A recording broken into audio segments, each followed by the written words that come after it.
దేవునికి స్తోత్రం. హల్లెలూయా. ఒక సంవత్సరం ప్రణాళికతో అనుదిన బైబిల్ పఠనం. ఈరోజు 19 డిసెంబర్ 2025. ఈ సంవత్సరంలో ఇది 353వ రోజు. ఈరోజు కొరకు ఏర్పాటు చేయబడిన బైబిల్ వాక్య భాగాలు: పాత నిబంధన మీకా గ్రంథము 1, 2, 3 అధ్యాయాలు మరియు కొత్త నిబంధన ప్రకటన గ్రంథము 10వ అధ్యాయం. మొదటిగా పాత నిబంధన మీకా గ్రంథము 1వ అధ్యాయం.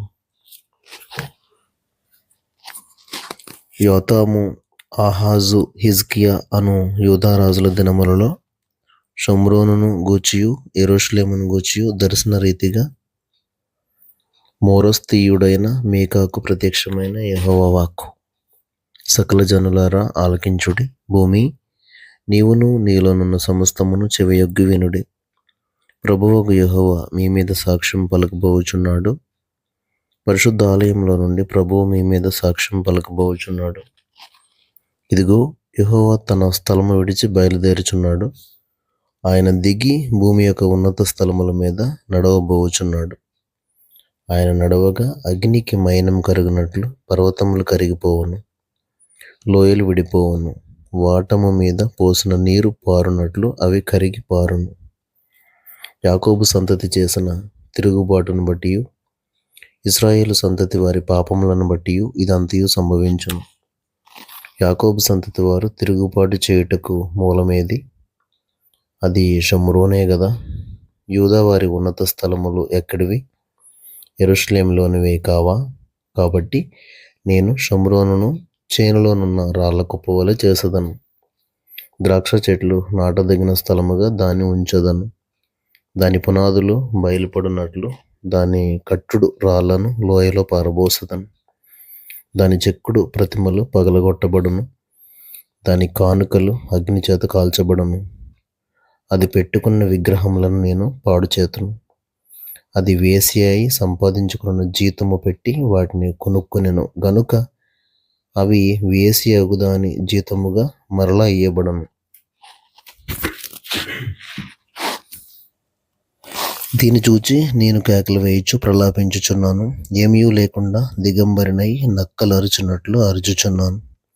నిప్పుకోడి మూలుగున్నట్లు మూలుగుచున్నాను. దానికి తగిలిన గాయములు మరణకరములు. అవి యూదాకు తగిలి ఉన్నవి.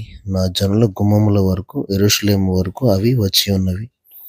గాతు పట్టణంలో దీనిని తెలియజెప్పవద్దు, అచ్చట ఎంత మాత్రమును ఏడవవద్దు. బేత్లేయప్రలో నేను ధూళిలో పడి పొర్లితిని. షాఫీరు నివాసి, దిగంబరివై అవమానం నొంది వెళ్ళిపోము. జయనాను వారు బయలుదేరక నిలిచిరి. ప్రలాపము బేతేజేలులో మొదలుపెట్టి జరుగుచున్నది. మారోతు వారు తాము పోగొట్టుకున్న మేలును బట్టి బాధనందుచున్నారు. ఎలయనగా యెహోవా యొద్ద నుండి కీడు దిగి యెరూషలేము పట్టణ ద్వారము మట్టుకు వచ్చాను. లాకీషు నివాసులారా, రథములకు యుద్ధపు గుర్రములను కట్టుడి. ఇశ్రాయేలు వారు చేసిన తిరుగుబాటు క్రియలు నీయందు కనబడినవి. అది సియోను కుమార్తె పాపమునకు ప్రథమ కారణముగా ఉండును. మోరెషెద్కతు విషయములో మీరు విడుదలకై కోలు ఇయ్యవలసి వచ్చును. అక్సీబు ఇండ్లు ఇశ్రాయేలు రాజును మోసపుచ్చునవై ఉండును. మారేషా నివాసి, నీకు హక్కుదారుడగు ఒకని నీ యొద్దకు తోడుకుని వత్తరు. ఇశ్రాయేలులోని ఘనులు అదుల్లామునకు పోవుదురు. సియోను, నీకు ప్రియులగు వారు నీ యొద్ద నుండకుండా పట్టబడి ఉన్నారు. నీ తల బోడి చేసుకొనుము. బోరువ గద్దవలే నీ బోడితనము కనబరుచుకొనుము. మీకా గ్రంథము 2వ అధ్యాయం. మంచముల మీద పరుండి మోసపు క్రియలు యోచించుచు దుష్కార్యములు చేయువారికి శ్రమ. అలాగు చేయుట వారి స్వాధీనములో ఉన్నది గనుక వారు ప్రొద్దు పొడవగానే చేయుదురు. వారు భూములు ఆశించి పట్టుకొందురు, ఇండ్లు ఆశించి ఆక్రమించుకొందురు. ఒక మనిషిని, వాని కుటుంబమును, ఇంటివానిని, వాని స్వాస్థ్యమును అన్యాయంగా ఆక్రమింతురు. కాబట్టి యెహోవా సెలవిచ్చుందేమనగా, గొప్ప అపాయకాలం వచ్చుచున్నది. దాని క్రింద నుండి తమ మెడలను తప్పించుకొనలేకుండునంతగాను క్రమముగా నడవలేకుండానంతగాను ఈ వంశమునకు కీడు చేయనుద్దేశించుచున్నాను. ఆ దినమున జనులు మిమ్మును గురించి బహుగా అంగలార్చుచు సామెతనెత్తుదురు. వారు చెప్పు సామెత ఏదనగా, మనము బొత్తిగా చెడిపోయి ఉన్నామనియు, ఆయన నా జనుల స్వాస్థ్యమును అన్యులకిచ్చి ఉన్నాడనియు, మన యొద్ద నుండకుండా ఆయన దానిని తీసివేసినే అనియు, మన భూములను తిరగబడిన వారికి ఆయన విభజించి ఉన్నాడనియు ఇజ్రాయేలీయులు అనుకొనుచున్నట్లు జనులు చెప్పుకొందురు. చీట్లు వేయగా యెహోవా సమాజములో మీరు పాలు పొందినట్లు నూలు వేయువాడొకడునూ ఉండడు. మీరు దీన్ని ప్రవచింపవద్దని వారు ప్రకటన చేయుదురు. ప్రవచింపని ఎడల అవమానము కలగక మానదు. యాకోబు సంతతి వారిని పేరు పెట్టబడిన వారలారా, యెహోవా దీర్ఘశాంతం తగ్గిపోయినా, ఈ క్రియలు ఆయన చేత జరిగిన యథార్థముగా ప్రవర్తించువానికి నా మాటలు క్షేమ సాధనములు కావా? ఇప్పుడే కదా నా జనులు శత్రువులైరి నిర్భయముగా సంచరించు వారిని చూచి, వారు కట్టు పంచెలను మాత్రము విడిచి వారి పై వస్త్రములను లాక్కొందరు. వారికి ఇష్టమైన ఇండ్లలో నుండి నా జనుల యొక్క స్త్రీలను మీరు వెళ్ళగొట్టుదురు. వారి బిడ్డల యొద్ద నుండి నేనిచ్చిన ఘనతను ఎన్నడనూ లేకుండా మీరు ఎత్తుకుని పోవుదురు. ఈ దేశము మీ విశ్రాంతి స్థలము కాదు. మీరు లేచి వెళ్ళిపోవుడి. మీకు నాశనం నిర్మూల నాశనము కలుగునంతగా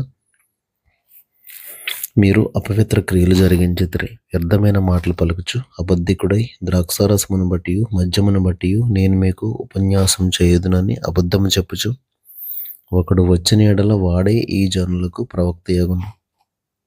యాకోబు సంతతి, తప్పక నేను మిమ్మల్ని అందరినీ పోగు చేయుదును. ఇశ్రాయేలీయులలో శేషించిన వారిని తప్పక సమకూర్చుదును. బొస్రా గొర్రెలు కూడినట్లు వారిని సమకూర్చుదును. తమ మేత స్థలములలో వారిని పోగు చేతును. గొప్ప ధ్వని పుట్టునట్లుగా మనుషులు విస్తారముగా కూడుదురు. ప్రాకారములు పడగొట్టువాడు వారికి ముందుగా పోవును. వారు గుమ్మమును పడగొట్టి దాని ద్వారా దాటిపోవుదురు. వారి రాజు వారికి ముందుగా నడుచును. యెహోవా వారికి నాయకుడిగా ఉండును. మీకా గ్రంథము 3వ అధ్యాయం. నేను ఇలాగు ప్రకటించితిని, యాకోబు సంతతి యొక్క ప్రధానులారా, ఇశ్రాయేలీయుల అధిపతులారా, ఆలకించుడి. న్యాయం ఎరిగియుండుట మీ ధర్మమే గదా. అయినను మేలును సహించుకుని కీడు చేయనిష్టపడుదురు. నా జనుల చర్మము ఊడదీసి వారి ఎముకల మీది మాంసము చీల్చుచుందురు. నా జనుల మాంసమును భుజించుచు వారి చర్మమును ఒలిచి వారి ఎముకలను విరిచి, ఒకడు కుండలో వేయు మాంసమును ముక్కలు చేయునట్టు బాణలో వేయు మాంసముగా వారిని తుత్తునీయులుగా పగలగొట్టి ఉన్నారు. వారు దుర్మార్గతను అనుసరించి నడుచుకుని ఉన్నారు గనుక వారు యెహోవాకు మొరపెట్టినను ఆయన వారి మనవి అంగీకరింపక ఆ కాలముందు వారికి కనబడకుండా తన్ను మరుగు చేసుకును. ఆహారము నమలుచు సమాధానమని ప్రకటించువారును, ఒకడు తమ నోట ఆహారం పెట్టని ఎడల అతని మీద యుద్ధం ప్రకటించువారునై నా జనులను పొరపెట్టు ప్రవక్తలను గూర్చి యెహోవా సెలవిచ్చుందేమనగా, మీకు దర్శనం కలగకుండా రాత్రి కమ్మును, సోది చెప్పకుండా మీకు చీకటి కలుగును. ఇట్టి ప్రవక్తలకు సూర్యుడు కనబడకుండా అస్తమించును, పగలు చీకటి పడును. అప్పుడు దీర్ఘదర్శులు సిగ్గునందుదురు, సోదిగాండ్రు తెల్లబోవుదురు. దేవుడు తమకు ప్రత్యుత్తరం ఇయ్యకుండుట చూచి నోరు మూసుకొందురు.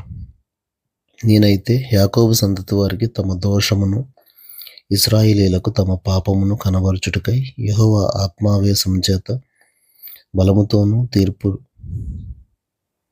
తీర్పు తీర్చు శక్తితోనూ ధైర్యముతోనూ నింపబడిన వాడనై ఉన్నాను.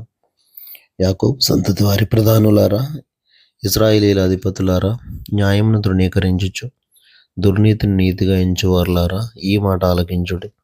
నరహత్య చేయుట చేత సియోనును మీరు కట్టుదురు, దుష్టత్వం జరిగించుట చేత యెరూషలేమును మీరు కట్టుదురు. జనుల ప్రధానులు లంచం పుచ్చుకొని తీర్పు తీర్చుదురు. వారి యాజకులు కూలికి బోధింతురు. ప్రవక్తలు ద్రవ్యం కొరకు సోది చెప్పుదురు. అయినను వారు యెహోవాను ఆధారం చేసుకుని, యెహోవా మన మధ్యన ఉన్నాడు కదా, ఏ కీడును మనకు రానేరదని అనుకుందరు. కాబట్టి చేను దున్నబడినట్లు మిమ్మును బట్టి సియోను దున్నబడును, యెరూషలేము రాళ్ళ కుప్పలాగును. మందిరమున్న పర్వతము అరణ్యములోని ఉన్నత స్థలముల వలె అగును.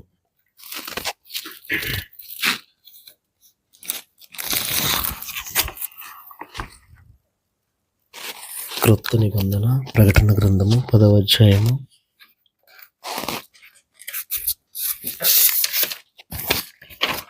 11 వచనాలు. బలిష్ఠుడైన వేరొక దూత పరలోకము నుండి దిగివచ్చుట చూచితిని. ఆయన మేఘం ధరించుకుని ఉండెను. ఆయన శిరస్సు మీద ఇంద్రధనస్సు ఉండెను. ఆయన ముఖము సూర్యబింబము వలెను, ఆయన పాదములు అగ్నిస్తంభముల వలెను ఉండెను. ఆయన చేతిలో విప్పబడి ఉన్న ఒక చిన్న పుస్తకం ఉండెను.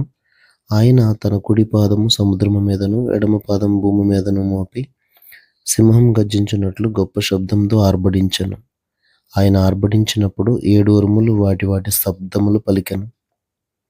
ఆ 7 ఉరుములు పలికినప్పుడు నేను రాయబోచుండగా 7 ఉరుములు పలికిన సంగతులకు ముద్ర వేయము, వాటిని రాయవద్దని పరలోకము నుండి ఒక స్వరము పలుకుట వింటిని. మరియు సముద్రము మీదను భూమి మీదను నిలిచి ఉండగా నేను చూచిన ఆ దూత తన కుడి చెయ్యి ఆకాశం తట్టు ఎత్తి పరలోకమును అందులో ఉన్న వాటిని, భూమిని అందులో ఉన్న వాటిని, సముద్రమును అందులో ఉన్న వాటిని సృష్టించి యుగయుగములు జీవించుచున్న వాని తోడు ఒట్టు పెట్టుకుని, ఇక ఆలస్యం ఉండదు గాని 7వ దూత పలుకు దినములలో అతడు బూర ఊదబోచుండగా దేవుడు తన దాసులకు ప్రవక్తలకు తెలిపిన సువార్త ప్రకారము దేవుని మర్మము సమాప్తమగునని చెప్పాను. అంతటా పరలోకము నుండి నేను వినిన స్వరము మరలా నాతో మాట్లాడుచు, నీవు వెళ్ళి సముద్రము మీదను భూమి మీదను నిలిచి ఉన్న ఆ దూత చేతిలో విప్పబడి ఉన్న ఆ చిన్న పుస్తకం తీసుకొనమని చెప్పుట వింటిని. నేను ఆ దూత యొద్దకు వెళ్ళి ఈ చిన్న పుస్తకం నాకు ఇమ్మని అడగగా ఆయన దాన్ని తీసుకుని తినివేయము, అది నీ కడుపుకు చేదగును గాని నీ నోటికి తేనె వలె మధురంగా ఉండునని నాతో చెప్పాను. అంతటి నేను ఆ చిన్న పుస్తకమును దూత చేతిలో నుండి తీసుకుని దాన్ని తినివేసి తిని, అది నా నోటికి తేనె వలె మధురముగా ఉండెను గాని నేను దాన్ని తినివేసిన తర్వాత నా కడుపుకు చేదాయను. అప్పుడు వారు, నీవు ప్రజలను గూర్చియు జనములను గూర్చియు ఆయా భాషలు మాట్లాడు వారిని గూర్చియు అనేక మంది రాజులను గూర్చియు మరలా ప్రవచింపనగత్యమని నాతో చెప్పిరి. దేవుడు తన పరిశుద్ధ వాక్యమును మన వెనుకిడిలో దీవించును గాక. ఆమేన్.